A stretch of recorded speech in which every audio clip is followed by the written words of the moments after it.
سورۃ التغابن، سورہ تغابن کا تعارف، مقام نزول۔ اکثر مفسرین کے نزدیک سورہ تغابن مدنیہ ہے، اور بعض مفسرین کا قول یہ ہے کہ آیت نمبر 14 یا ایھا الذین آمنوا ان من ازواجکم سے شروع ہونے والی 3 آیتوں کے علاوہ یہ سورت مکیہ ہے۔ رکوع اور آیات کی تعداد، اس سورت میں 2 رکوع اور 18 آیتیں ہیں۔ تغابن نام رکھنے کی وجہ، تغابن کا لفظی معنی ہے خرید و فروخت میں نقصان پہنچانا، اور یہ قیامت کے دن کا ایک نام بھی ہے۔ اس سورت کی آیت نمبر 9 میں بتایا گیا کہ قیامت کا دن یوم التغابن یعنی نقصان اور خسارے کا دن ہے۔ اس مناسبت سے اسے سورہ تغابن کہتے ہیں۔ سورہ تغابن کے مضامین، اس سورت کا مرکزی مضمون یہ ہے کہ اس میں عقائد سے متعلق امور بیان کیے گئے ہیں۔ نیز اس سورت میں یہ مضامین بیان کیے گئے ہیں۔ نمبر 1، اس سورت کی ابتدا میں اللہ تعالیٰ کی وہ صفات بیان کی گئیں جو اس کے علم، قدرت اور عظمت پر دلالت کرتی ہیں۔ نمبر 2، اللہ تعالیٰ کے رسولوں علیہم الصلوۃ والسلام کو ان کے بشر ہونے کی وجہ سے جھٹلانے والی سابقہ امتوں کا انجام بیان کر کے کفار کو ڈرایا گیا، اور مرنے کے بعد دوبارہ زندہ ہونے کا انکار کرنے والوں سے قسم کے ساتھ فرمایا گیا کہ انہیں ضرور دوبارہ زندہ کیا جائے گا۔ نمبر 3، قیامت کے دن کے بارے میں بتایا گیا کہ وہ دن ہارنے والوں کی ہار ظاہر ہونے کا دن ہے۔ نمبر 4، یہ بتایا گیا کہ ہر مصیبت اللہ تعالیٰ کے حکم سے پہنچتی ہے۔ نمبر 5، یہ خبر دی گئی کہ تمہاری بیویوں اور تمہاری اولاد میں سے وہ تمہارے دشمن ہیں جو اللہ تعالیٰ کی اطاعت سے روکتے ہیں، تو ان سے احتیاط رکھو۔ نمبر 6، سورت کے آخر میں تقوی و پرہیزگاری اختیار کرنے، اللہ تعالیٰ کے دین کی سربلندی کے لیے اس کی راہ میں مال خرچ کرنے، بخل اور لالچ سے بچنے کا حکم دیا گیا ہے، اور اللہ تعالیٰ کے دین کی سربلندی کی خاطر اپنا مال خرچ کرنے والے نیک لوگوں کو دگنے اجر کی بشارت دی گئی ہے۔ سورہ منافقون کے ساتھ مناسبت، سورہ تغابن کی اپنے سے ماں قبل سورت منافقون کے ساتھ مناسبت یہ ہے کہ سورہ منافقون میں منافقوں کی صفات بیان کر کے مسلمانوں کو اس سے بچنے کا حکم دیا، اور سورہ تغابن میں کافروں کی صفات بیان کر کے مسلمانوں کو اس سے بچنے کا حکم دیا گیا۔ بسم اللہ الرحمن الرحیم۔ ترجمہ، اللہ کے نام سے شروع جو نہایت مہربان رحمت والا ہے۔ یسبح للہ ما فی السماوات وما فی الارض لہ الملک ولہ الحمد وہو علی کل شیء قدیر۔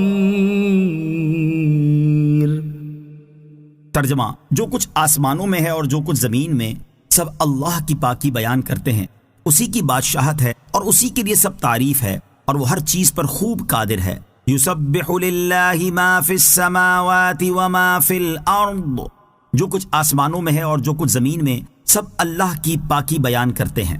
اس آیت میں اللہ تعالیٰ کی 4 شانیں بیان ہوئی ہیں۔ نمبر 1، جو کچھ آسمانوں اور زمین میں موجود ہے سب اللہ تعالیٰ کی پاکی بیان کرتے ہیں۔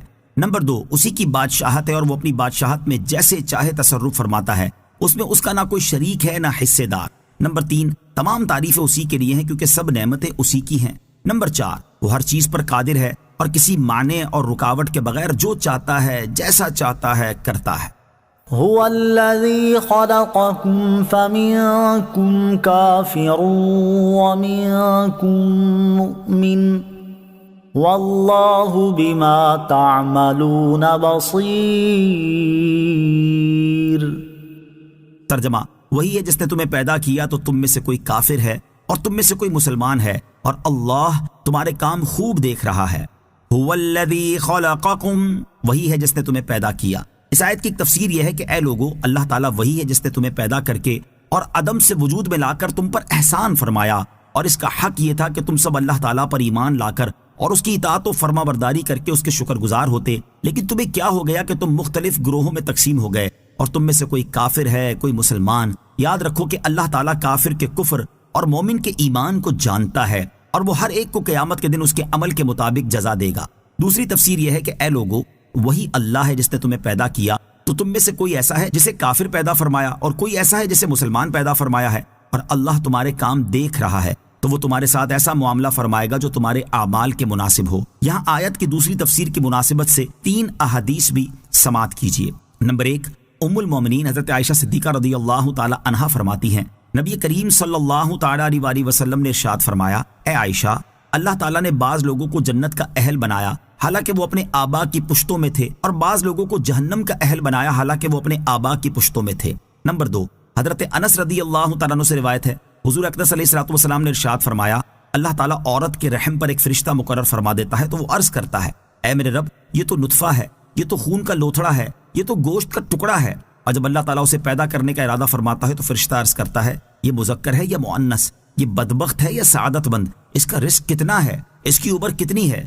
تو جس طرح بتایا جاتا ہے اسی کے مطابق اس کی والدہ کے پیٹ میں لکھ دیا جاتا ہے۔ نمبر 3، حضرت عبداللہ ابن مسعود رضی اللہ تعالیٰ عنہ سے روایت ہے، صادق اور مصدوق رسول اللہ صلی اللہ تعالیٰ علیہ وسلم نے ارشاد فرمایا، تم میں سے ہر ایک کا نطفہ اس کی والدہ کے پیٹ میں 40 دن تک رہتا ہے، پھر اتنے ہی دن وہ جمع ہوا خون رہتا ہے، پھر اتنے ہی دنوں تک وہ گوشت کی بوٹی کی صورت میں رہتا ہے، پھر اس کی طرف ایک فرشتہ بھیجا جاتا ہے تو اسے 4 باتوں کی اجازت دی جاتی ہے، چنانچہ وہ اس کا رزق، موت، عمل اور بدبخت یا نیک بخت ہونا لکھ دیتا ہے، پھر اس کے اندر روح پھونکی جاتی ہے، بس تم میں سے کوئی اہل جنت جیسے عمل کرتا رہتا ہے یہاں تک کہ اس کے اور اہل جنت کے درمیان صرف گز بھر کا فاصلہ رہ جاتا ہے، تو اس پر لکھا ہوا غالب آتا ہے اور وہ اہل جہنم جیسے کام کرنے لگتا ہے حتیٰ کہ جہنم میں داخل ہو جاتا ہے، اور تم میں سے کوئی اہل جہنم جیسے عمل کرتا رہتا ہے یہاں تک کہ اس کے اور جہنم کے درمیان صرف گز بھر کا فاصلہ رہ جاتا ہے، تو اس پر لکھا ہوا غالب آ جاتا ہے اور وہ اہل جنت جیسے عمل کر کے جنت میں داخل ہو جاتا ہے۔ تفسیر اور احادیث کو سامنے رکھتے ہوئے یہ بات خاص طور پر یاد رہے کہ اللہ تعالیٰ نے انسان کو بے بس اور مجبور نہیں بنایا، بلکہ اسے عمر کے آخری حصے تک یہ اختیار دیا ہے کہ وہ کفر اور ایمان میں سے یوں ہی اچھے اور برے اعمال میں جسے چاہے اختیار کرے، لہٰذا اس کا کافر یا مسلمان ہونا، یوں ہی نیک یا گناہ گار ہونا اس کے اپنے اختیار سے ہے، اور جو کچھ انسان نے اپنے اختیار سے کرنا تھا اس کا اللہ تعالیٰ کو ازل سے ہی علم تھا، اور اسی کے موافق لوح محفوظ میں اور ماں کے پیٹ میں فرشتے نے لکھا ہے۔ خلق السماوات والأرض بالحق وصوركم فأحسن صوركم وإليه المصير۔ ترجمہ، اس نے آسمان اور زمین حق کے ساتھ بنائے اور تمہاری صورتیں بنائی تو تمہاری اچھی صورتیں بنائیں اور اسی کی طرف پھرنا ہے۔ خلق السماوات والارض بالحق، اس نے آسمان اور زمین حق کے ساتھ بنائے۔ ارشاد فرمایا کہ اللہ تعالیٰ نے آسمان اور زمین حق کے ساتھ بنائے جن میں ہزاروں دینی اور دنیاوی مصلحتیں ہیں، اور اس نے تمہاری صورت بنائی اور دیگر مخلوق کے مقابلے میں تمہاری اچھی صورتیں بنائیں۔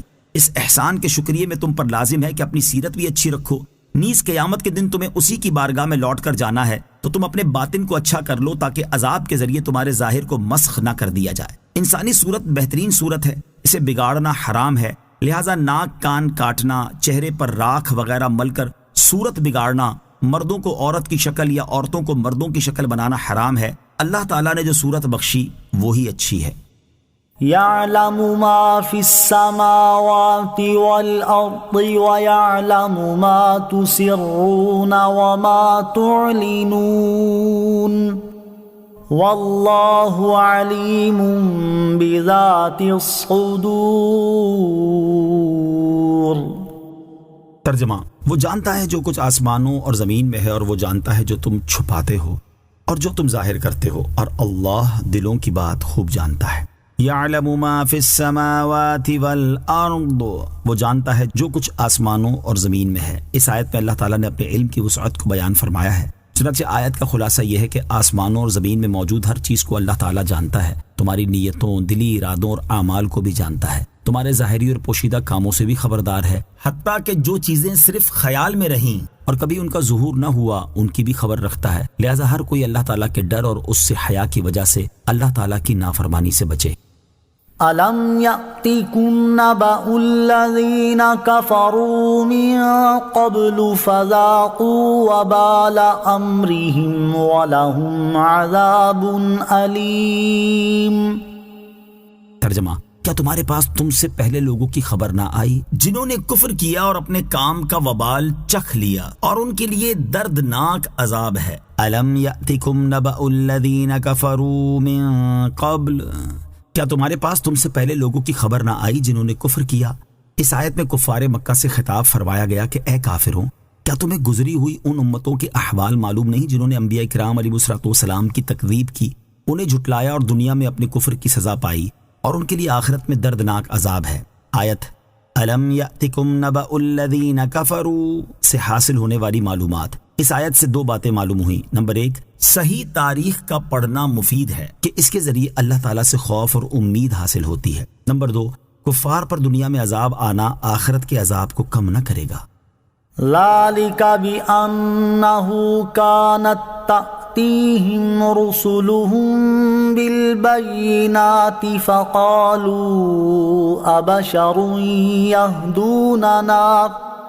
فقالوا أبشر يهدوننا فكفروا وتولوا واستغنى الله والله غني حميد۔ ترجمہ، یہ اس لیے کہ ان کے پاس ان کے رسول روشن دلیلیں لاتے تو وہ کہتے کیا آدمی ہماری رہنمائی کریں گے؟ تو انہوں نے کفر کیا اور منہ پھیر لیا، اور اللہ نے بے پرواہی فرمائی، اور اللہ بے پرواہ ہر حمد کے لائق ہے۔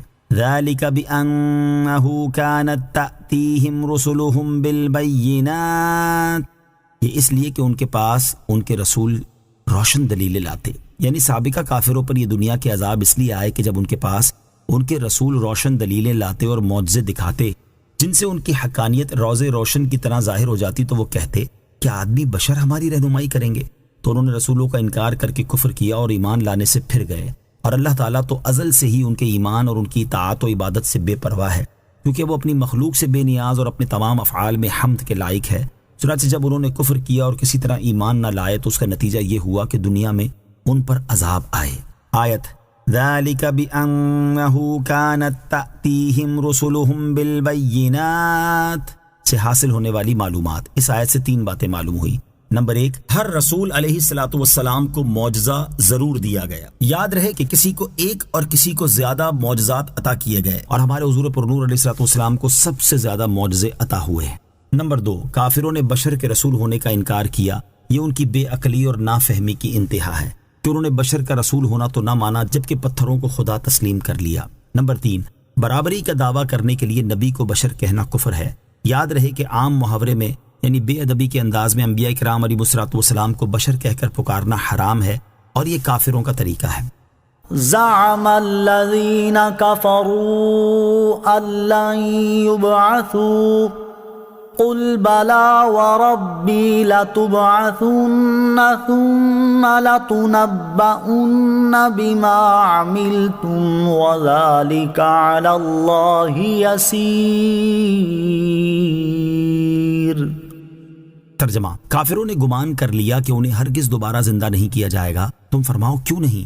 میرے رب کی قسم تم ضرور دوبارہ زندہ کیے جاؤ گے، پھر ضرور تمہارے اعمال تمہیں بتا دیے جائیں گے، اور یہ اللہ پر بہت آسان ہے۔ زعم الذین کفروا ان لن یبعثوا، کافروں نے گمان کر لیا کہ انہیں ہرگز دوبارہ زندہ نہیں کیا جائے گا۔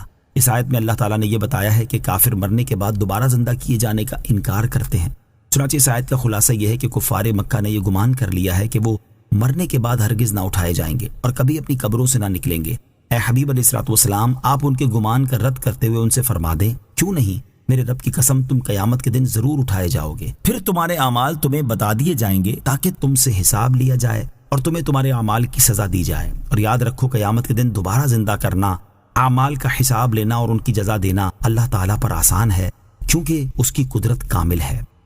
فآمنوا بالله ورسوله والنور الذي أنزلنا والله بما تعملون خبير۔ ترجمہ، تو ایمان لاؤ اللہ اور اس کے رسول اور اس نور پر جو ہم نے اتارا، اور اللہ تمہارے کاموں سے خوب خبردار ہے۔ فآمنوا باللہ ورسولہ والنور الذی انزلنا، تو ایمان لاؤ اللہ اور اس کے رسول اور اس نور پر جو ہم نے اتارا۔ اس سے پہلی آیت میں مرنے کے بعد دوبارہ زندہ کیے جانے کی جو خبر دی گئی اس کا اعتراف کرنا چونکہ ایمان لانے پر ابھارتا ہے، اس لیے یہاں آیت میں ایمان لانے کا فرمایا گیا۔ بعض مفسرین فرماتے ہیں کہ جھٹلانے والی امتوں کا حال اور ان پر نازل ہونے والے عذاب کا حال بیان کرنے کے بعد یہاں فرمایا جا رہا ہے کہ اے کافروں، جب تم نے ان کا حال اور انجام جان لیا تو اللہ تعالیٰ، اس کے رسول محمد مصطفیٰ صلی اللہ تعالیٰ علیہ وسلم اور اس نور پر ایمان لاؤ جو ہم نے اتارا ہے، تاکہ تم پر وہ عذاب نازل نہ ہو جو سابقہ کافروں پر نازل ہوا ہے۔ اور یاد رکھو کہ اللہ تعالیٰ تمہارے کاموں سے خبردار ہے اور وہ تمہیں تمہارے اعمال کی جزا دے گا۔ اس آیت میں نور سے مراد قرآن شریف ہے، کیونکہ اس کی بدولت گمراہی کی تاریکیاں دور ہوتی ہیں اور ہدایت و دلالت دونوں واضح ہوتی ہیں۔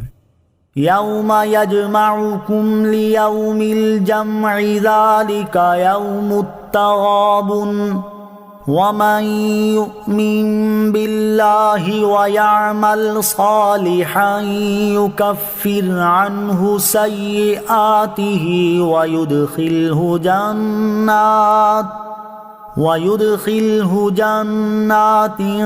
تجري من تحتها الأنهار خالدين فيها أبدا ذلك الفوز العظیم۔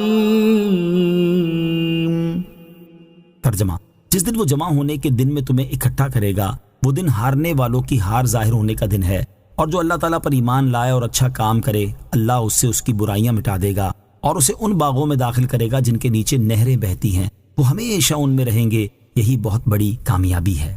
یوم یجمعکم لیوم الجمع، جس دن وہ جمع ہونے کے دن میں تمہیں اکٹھا کرے گا۔ اس آیت میں جمع ہونے کے دن سے مراد قیامت کا دن ہے، جس میں سب اولین و آخرین جمع ہوں گے، اور یہ وہ دن ہوگا جس میں کفار کی محرومی اور مسلمانوں کی کامیابی پورے طور پر ظاہر ہوگی۔ کفار اپنی ہار کا اقرار کر لیں گے، نیز اس دن اللہ تعالیٰ پر ایمان لانے والوں اور نیک اعمال کرنے والوں کی برائیاں مٹا دی جائیں گی، اور انہیں ایسے باغوں میں داخل کیا جائے گا جن کے نیچے نہریں بہتی ہوں گی، اور وہ ان میں عارضی طور پر نہیں بلکہ ہمیشہ کے لیے رہیں گے، اور یہی حقیقی اور بڑی کامیابی ہے۔ والذین کفروا وکذبوا بآیاتنا اولئک اصحاب النار خالدین فیہا وبئس المصیر۔ ترجمہ: اور جنہوں نے کفر کیا اور ہماری آیتوں کو جھٹلایا، وہ لوگ آگ والے ہیں، ہمیشہ اس میں رہیں گے، اور وہ کیا ہی برا ٹھکانہ ہے۔ والذین کفروا وکذبوا بآیاتنا، اور جنہوں نے کفر کیا اور ہماری آیتوں کو جھٹلایا، یعنی وہ لوگ جنہوں نے اللہ تعالیٰ کی وحدانیت اور قدرت کا انکار کر کے کفر کیا اور ہماری ان آیتوں کو جھٹلایا جو مرنے کے بعد دوبارہ زندہ کیے جانے پر دلالت کرتی ہیں، وہ آگ والے ہیں، ہمیشہ اس میں رہیں گے، اور یہ ان کا کیا ہی برا انجام ہے۔ اس آیت سے معلوم ہوا کہ دوزخ میں ہمیشہ رہنا اور سخت عذاب ہونا صرف کفار کے لیے ہے۔ گناہ گار مومن خواہ کیسا ہی گناہ گار ہو، انشاءاللہ دوزخ میں ہمیشہ نہ رہے گا، اور اللہ تعالیٰ اسے رسوا نہ کرے گا۔ ما اصاب من مصیبت الا باذن اللہ ومن یؤمن باللہ یہد قلبہ واللہ بکل شیء علیم۔ ترجمہ: ہر مصیبت اللہ کے حکم سے ہی پہنچتی ہے، اور جو اللہ پر ایمان لائے اللہ اس کے دل کو ہدایت دے دے گا، اور اللہ ہر چیز کو خوب جانتا ہے۔ ما اصاب من مصیبت الا باذن اللہ، ہر مصیبت اللہ کے حکم سے ہی پہنچتی ہے۔ اس آیت کا خلاصہ یہ ہے کہ موت کی، مرض کی اور مال کے نقصان وغیرہ کی، الغرض ہر مصیبت اللہ تعالیٰ کے حکم سے ہی پہنچتی ہے، اور جو اللہ تعالیٰ پر ایمان لائے اور جانے کہ جو کچھ ہوتا ہے اللہ تعالیٰ کی مشیت اور اس کے ارادے سے ہوتا ہے، اور مصیبت کے وقت انا للہ و انا الیہ راجعون پڑھے اور اللہ تعالیٰ کی عطا پر شکر اور بلا پر صبر کرے، تو اللہ تعالیٰ اس کے دل کو ہدایت دے دے گا کہ وہ اور زیادہ نیکیوں اور طاعتوں میں مشغول ہو، اور اللہ تعالیٰ سب کچھ جانتا ہے۔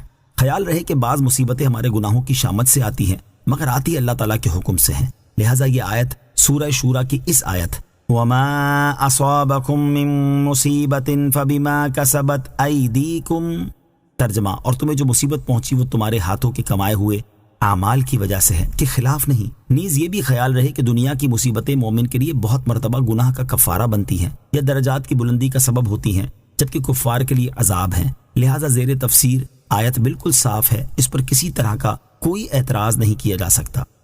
وَأَطِيعُوا اللَّهَ وَأَطِيعُوا الرَّسُولَ فَإِن تَوَلَّيْتُمْ فَإِنَّمَا عَلَى رَسُولِنَا الْبَلَاغُ الْمُبِينُ۔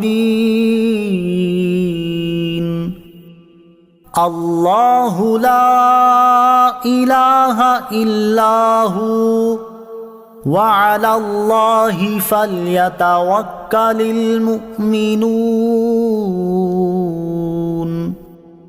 ترجمہ: اور اللہ کا حکم مانو، رسول کا حکم مانو، پھر اگر تم منہ پھیرو تو جان لو کہ ہمارے رسول پر صرف صاف صاف پہنچا دینے کی ذمہ داری ہے۔ اللہ وہ ہے جس کے سوا کوئی معبود نہیں، اور ایمان والوں کو تو اللہ ہی پر بھروسہ کرنا چاہیے۔ وَأَطِيعُوا اللَّهَ وَأَطِيعُوا الرَّسُولَ، اور اللہ کا حکم مانو اور رسول کا حکم مانو، یعنی اللہ تعالیٰ نے جو حکم دیا اسے مانو اور رسول کریم علیہ الصلوۃ والسلام نے جو حکم دیا اسے بھی مانو۔ پھر اگر تم اللہ تعالیٰ اور اس کے رسول علیہ الصلوۃ والسلام کی فرما برداری سے منہ پھیرو تو جان لو کہ ہمارے رسول پر صرف سری پہنچا دینے کی ذمہ داری ہے، چنانچہ انہوں نے اپنا فرض ادا کر دیا اور کامل طور پر دین کی تبلیغ فرما دی۔ اس آیت سے معلوم ہوا کہ حضور اقدس علیہ الصلوۃ والسلام کی اطاعت اللہ تعالیٰ کی اطاعت کی طرح ضروری ہے، کیونکہ دونوں اطاعتوں کو ایک ہی طریقے سے بیان فرمایا گیا ہے۔ وَعَلَى اللَّهِ فَلْيَتَوَكَّلِ الْمُؤْمِنُونَ، اور ایمان والوں کو تو اللہ ہی پر بھروسہ کرنا چاہیے۔ یاد رہے کہ اللہ تعالیٰ پر توکل کی حقیقت یہ ہے کہ اسباب کو اختیار کیا جائے مگر اعتماد اور بھروسہ صرف رب تعالیٰ پر کیا جائے۔ لہٰذا بیماری میں علاج کرنا، مصیبت میں ظاہری حکام یا باطنی حکام جیسے اللہ تعالیٰ کے اولیاء کی بارگاہ میں حاضر ہونا توکل کے خلاف نہیں۔ یا ایہا الذین آمنوا ان من ازواجکم واولادکم عدوا لکم فاحذروہم وَإِن تَعْفُوا وَتَصْفَحُوا وَتَغْفِرُوا فَإِنَّ اللَّهَ غَفُورٌ رَحِيمٌ۔ ترجمہ: اے ایمان والو، بے شک تمہاری بیویوں اور تمہاری اولاد میں سے کچھ تمہارے دشمن ہیں تو ان سے احتیاط رکھو، اور اگر تم معاف کرو اور درگزر کرو اور بخش دو تو بے شک اللہ بڑا بخشنے والا بہت مہربان ہے۔ یا ایہا الذین آمنوا ان من ازواجکم واولادکم عدوا لکم، اے ایمان والو، بے شک تمہاری بیویوں اور تمہاری اولاد میں سے کچھ تمہارے دشمن ہیں۔ شان نزول: چند مسلمانوں نے مکہ مکرمہ سے ہجرت کا ارادہ کیا تو ان کی بیوی اور بچوں نے انہیں روکا اور کہا ہم آپ کی جدائی پر صبر نہ کر سکیں گے، آپ چلے جاؤ گے تو ہم آپ کے پیچھے ہلاک ہو جائیں گے۔ یہ بات ان پر اثر کر گئی اور وہ ٹھہر گئے۔ کچھ عرصے کے بعد انہوں نے ہجرت کی تو رسول کریم علیہ الصلوۃ والسلام کے صحابہ کرام کو دیکھا کہ وہ دین میں بڑے ماہر اور فقیہ ہو گئے ہیں۔ یہ دیکھ کر انہوں نے اپنے بیوی بچوں کو سزا دینے کا ارادہ کیا اور یہ قصد کیا کہ ان کا خرچ بند کر دیں گے، کیونکہ وہی لوگ انہیں ہجرت سے مانے ہوئے تھے، جس کا یہ نتیجہ ہوا کہ حضور پرنور علیہ الصلوۃ والسلام کے ساتھ ہجرت کرنے والے اصحاب علم و فقہ میں ان سے منزلوں آگے نکل گئے۔ اس پر یہ آیت کریمہ نازل ہوئی جس میں آئندہ ایسے بیوی بچوں کی بات ماننے سے منع کیا گیا، ان سے ترک تعلق کرنے سے بھی روکا گیا، اور انہیں اپنے بیوی بچوں سے درگزر کرنے اور معاف کر دینے کی ترغیب بھی دی گئی۔ چنانچہ اس آیت کا خلاصہ یہ ہے کہ اے ایمان والو، تمہاری بیویوں اور تمہاری اولاد میں سے کچھ تمہارے دشمن ہیں کہ تمہیں نیک اعمال کرنے سے روکتے ہیں، تو ان سے احتیاط رکھو اور ان کے کہنے میں آ کر نیکی سے باز نہ رہو، اور اگر تم ان کی ایسی حرکت پر مطلع ہونے کے بعد انہیں معاف کر دو اور انہیں ڈانٹنے سے درگزر کرو اور ان کی خطا بخش دو تو بے شک اللہ تعالیٰ بخشنے والا مہربان ہے، وہ تمہارے گناہ بخش دے گا اور تمہاری خطاؤں کو مٹا دے گا۔ آیت ان من ازواجکم واولادکم عدوا لکم سے حاصل ہونے والی معلومات۔ اس آیت سے 4 باتیں معلوم ہوئیں۔ نمبر 1، جو بیوی بچے اللہ تعالیٰ کی اطاعت، نماز، حج اور ہجرت سے روکیں وہ ایک اعتبار سے ہمارے دشمن ہیں کہ ہماری آخرت کو نقصان پہنچاتے ہیں، اور دشمن وہی ہوتا ہے جو نقصان پہنچائے، لہٰذا ان کی بات نہیں ماننی چاہیے۔ یہ آیت ان لوگوں کے بارے میں اتری جن کو ان کے بال بچوں نے ہجرت کرنے سے روکا تھا، حالانکہ ہجرت ان پر فرض تھی۔ نمبر 2، ہمارا وہ رشتہ دار جو اللہ تعالیٰ اور رسول اکرم علیہ الصلوۃ والسلام سے روکے وہ دشمن ہے، اور وہ اجنبی اور غیر جو ہمیں اللہ تعالیٰ اور رسول کریم علیہ الصلوۃ والسلام تک پہنچائے وہ ہمارا عزیز ہے۔ نمبر 3، اللہ تعالیٰ اور رسول کریم علیہ الصلوۃ والسلام کے مقابلے میں کسی کی اطاعت نہیں۔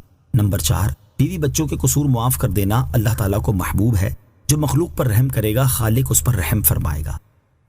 انما اموالکم واولادکم فتنہ واللہ عنده اجر عظیم۔ ترجمہ: تمہارے مال اور تمہاری اولاد ایک آزمائش ہی ہیں اور اللہ کے پاس بہت بڑا ثواب ہے۔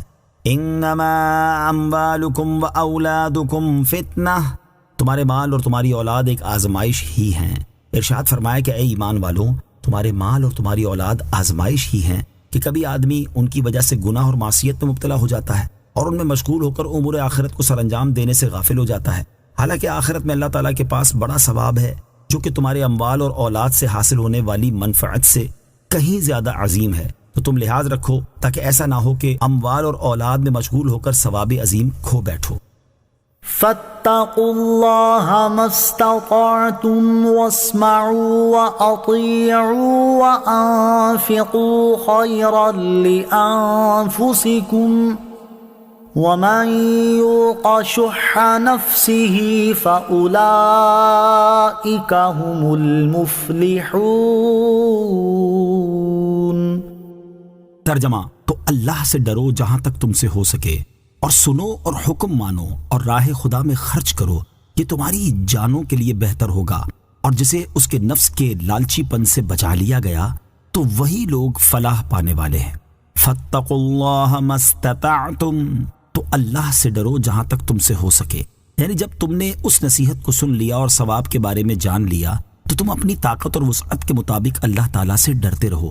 اللہ تعالیٰ اور اس کے رسول صلی اللہ تعالیٰ علیہ وآلہ وسلم تمہیں جو بات ارشاد فرمائے اسے سنو اور ان کا حکم مانو، اور اپنے فائدے کے لیے اللہ تعالیٰ کی راہ میں مال خرچ کرو، اور جو اپنے نفس کے لالچی پن سے بچا لیا گیا اور اس نے اپنے مال کو اطمینان کے ساتھ حکم شریعت کے مطابق خرچ کیا تو وہی لوگ فلاح پانے والے ہیں۔ اس آیت سے معلوم ہوا کہ ہر شخص پر اپنی طاقت کے مطابق تقوی اور پرہیزگاری لازم ہے، اور یہ اپنی طاقت کے مطابق تقوی ہی اس آیت میں مراد ہے، جس میں ارشاد فرمایا گیا کہ اتقوا اللہ حق تقاتہ، ترجمہ، اللہ سے ڈرو جیسا اس سے ڈرنے کا حق ہے۔ إن تقرضوا الله قرضا حسنا يضاعفه لكم ويغفر لكم والله شكور حليم۔ عالم الغيب والشهادة العزيز الحكيم۔ ترجمہ، اگر تم اللہ کو اچھا قرض دو گے تو وہ تمہارے لیے اسے کئی گنا بڑھا دے گا اور تمہیں بخش دے گا، اور اللہ قدر فرمانے والا، بہت حلم والا ہے، وہ ہر پوشیدہ اور ظاہر کو جاننے والا، بہت عزت والا، بڑا حکمت والا ہے۔ ان تقرضوا اللہ قرضا حسنا، اگر تم اللہ کو اچھا قرض دو گے۔ اس آیت اور اس کے بعد والی آیت کا خلاصہ یہ ہے کہ اے ایمان والو، اگر تم خوش دلی سے اور نیک نیتی کے ساتھ حلال مال سے صدقہ دو گے تو اللہ تعالیٰ تمہارے لیے اسے کئی گنا بڑھا دے گا اور اس کی برکت سے تمہیں بخش دے گا، اور اللہ تعالیٰ کی شان یہ ہے کہ وہ تھوڑے عمل کے بدلے بہت زیادہ عطا کر کے قدر فرمانے والا ہے، جبکہ گناہوں کی کثرت کے باوجود فوری عذاب نازل نہ کر کے حلم فرمانے والا ہے، نیز وہ ہر پوشیدہ اور ظاہر کو جاننے والا، عزت والا اور حکمت والا ہے۔ لہٰذا اللہ تعالیٰ نہ تو تمہاری خیرات سے بے خبر ہے، نہ تمہارے اخلاص سے غافل، اور نہ ہی اس کے خزانوں میں کچھ کمی ہے۔ جب اس کی یہ شان ہے تو پھر یہ نہیں ہو سکتا کہ خیرات کا بدلہ نہ ملے یا کم ملے۔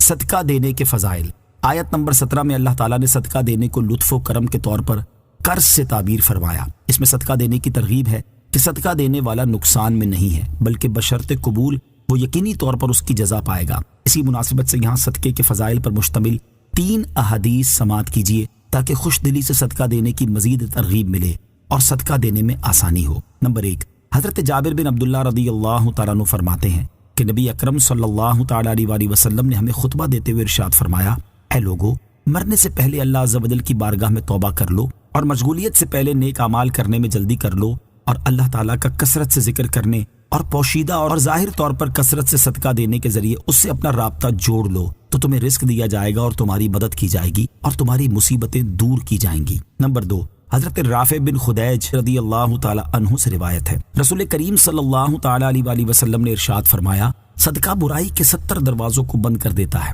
نمبر 3، حضرت ابوبکر صدیق رضی اللہ تعالی عنہ فرماتے ہیں، میں نے حضور اقدس صلی اللہ تعالی علیہ وسلم کو منبر کی سیڑھیوں پر ارشاد فرماتے ہوئے سنا، آگ سے بچو اگرچہ ایک ہی کھجور کے ذریعے سے ہو، بے شک یہ ٹیڑے پن کو سیدھا کرتی اور بری موت سے بچاتی ہے۔ اللہ تعالیٰ خوش دلی اور اخلاص کے ساتھ صدقہ دینے کی توفیق عطا فرمائے، آمین۔